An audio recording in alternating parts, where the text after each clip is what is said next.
can't read, can't even spell it. The rest of these people are not interested in it. What is the Black agenda? And since these other people don't know, let me go ahead and spell it out for you so we can be clear about it. Mm-hmm. They talk about reparations. That's another way of saying, number one, Black people have been socioeconomically deprived and devastated. This country took resources from Black people in the form of physical labor. And even when we did acquire land of our own, they violently took that from us. Mm-hmm. So they have taken resources from us and spread it amongst themselves. So first and foremost, that needs to be corrected, because when you go to a court of law and sue somebody, you sue to be, quote, made whole. Mm-hmm. So to the extent that we have been robbed, that needs to be brought back to us in restitution. Absolutely. And there are many ways in which you can do that, but we first have to agree as a people that that is what we're due. Absolutely. And that that's a problem. And until we solve our socioeconomic problem, nothing else is going to get fixed.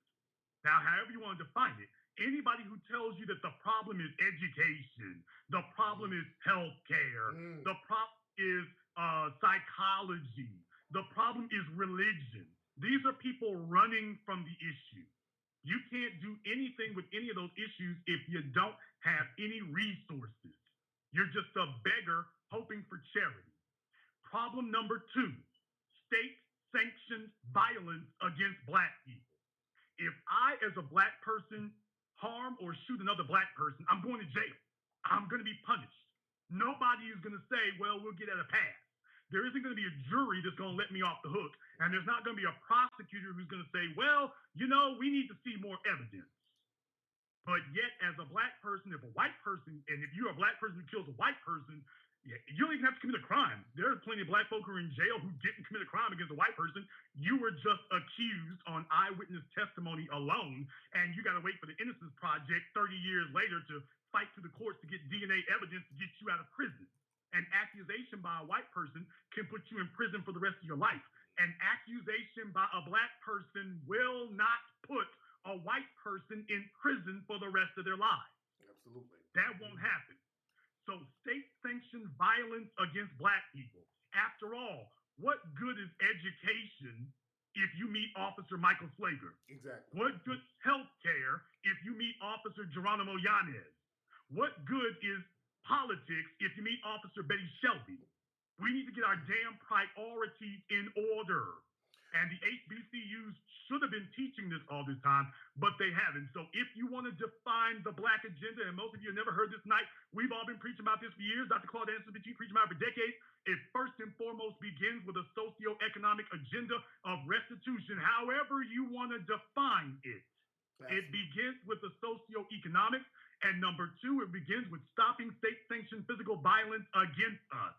Those are the two things. And you have never, ever heard any Black politician or white politician in the modern era address those two specific things. Absolutely.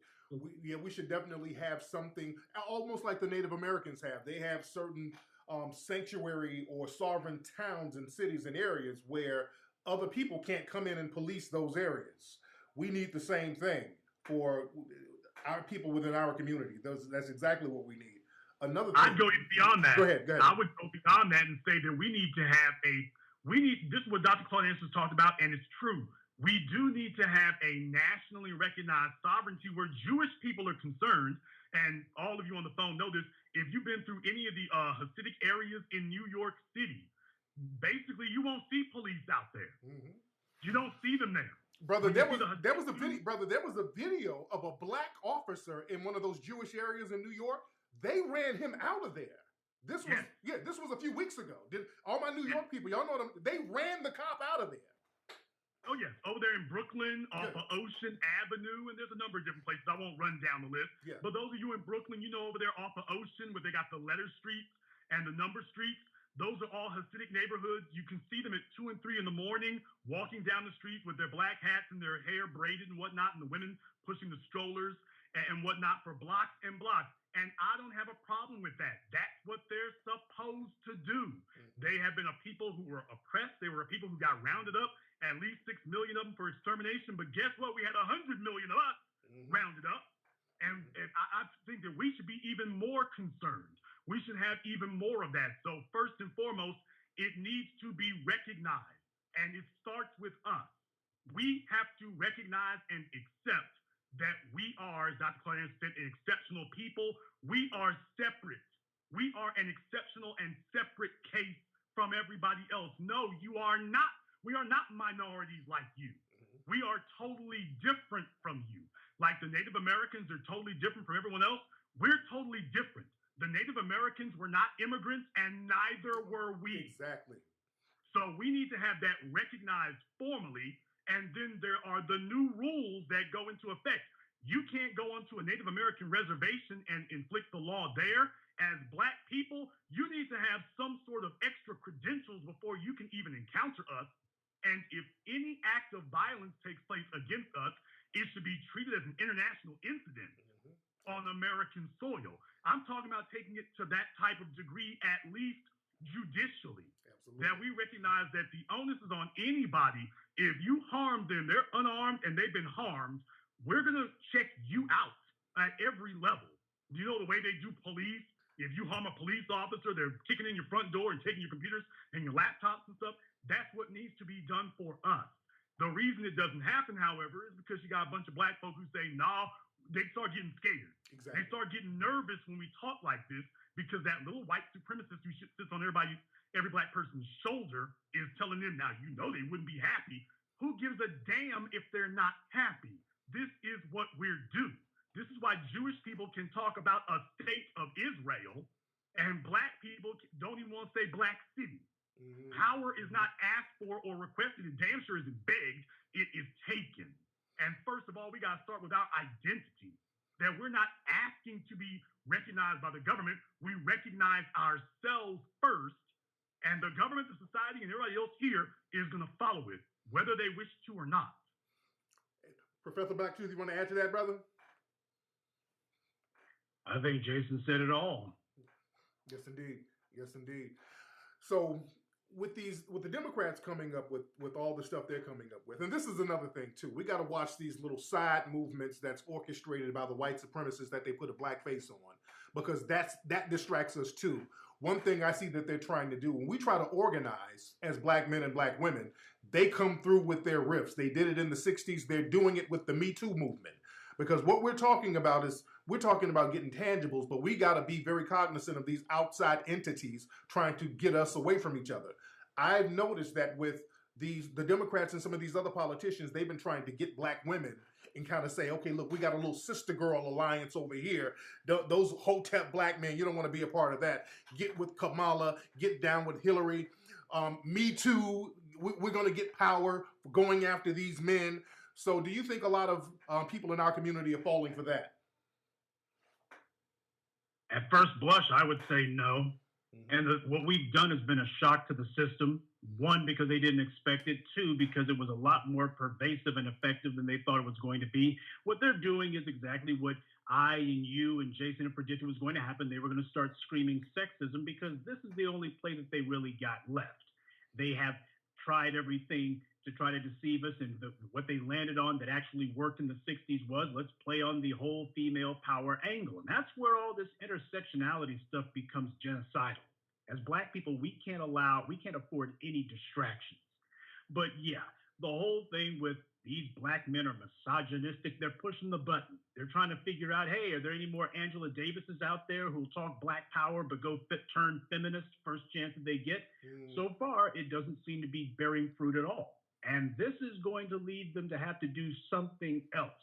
Now, what's right around the corner, if I had to guess, before it's all over, I would not at all be surprised if law enforcement starts getting brought in against the new voices of Black media. Right. I wouldn't be surprised.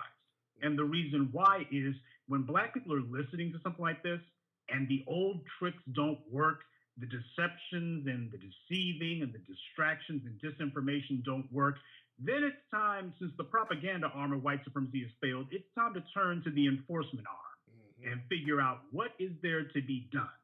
Now, so far, they don't have anything on any of us. But this is a matter of, under white supremacy, they got total fiat. Yeah. They have the ability to say, well, we've heard rumors. Rumors have been said. And when it comes time for them to start the idea of, like with Bill Cosby, there's been rumors about these guys. It's going to be a whole bunch of white folk out there, the main ones pushing the rumors, and they're going to have a couple of front black women out there with them saying, yeah, that's right. They like this, they like that. Oh, they just the worst things ever. So we need to be prepared for that. That's the answer to dealing with white supremacy's assault. It's not a matter of count on them not attacking. It's a matter of be prepared, be aware, and have means to counter it. And that's the reason why we're taking the case to the people. We want the people to know about this so that when they try these little tricks, when they inevitably decide that they just can't beat us, hand to hand. So it's a matter of let's see if we can beat them with a pen instead. Absolutely. Well, Black society, unfortunately, is the only place where you can buy people off without money. You don't actually need money to buy them off and get them to do your bidding. They'll sit there on Twitter all day and not get a dime. So that makes it particularly dangerous and pernicious when you've got a group of self-styled traitors who will go to work against their own people, and you don't even have to pay them for it. But what people understand is the Olivia Pope era is drawing to an end. The truth of the matter is they pretty much marched out all the puppets that they really can, and you're going to have some sycophants. Of course, you're going to have that. But at this point right now, brother, they wouldn't be in panic mode if everything was in hand. They'd be in panic mode right now. Howard Dean wouldn't be on your timeline. Bakari Sellers and Monique Presley wouldn't be on mine if everything was copacetic. Exactly. They wouldn't be sitting up here with these dog whistles against black males if everything was all right. Jason, they would be hiding. Jason, did somebody from New York Magazine contact you? Not that I'm aware of. They may have tried to. Yeah, it's the New Yorker Magazine. They've been hitting me up. They've been talking about they want to do some kind of story about you and me. They want to do a story about you and me talking about the success of the movies that we've made. And they've been really, really hitting me up like crazy. And I've been, I'm real weary about mainstream media, but they've been asking about you. They've been hitting me up. It's real weird. I'm surprised you haven't talked to them because they've hit me up a couple of times. So they're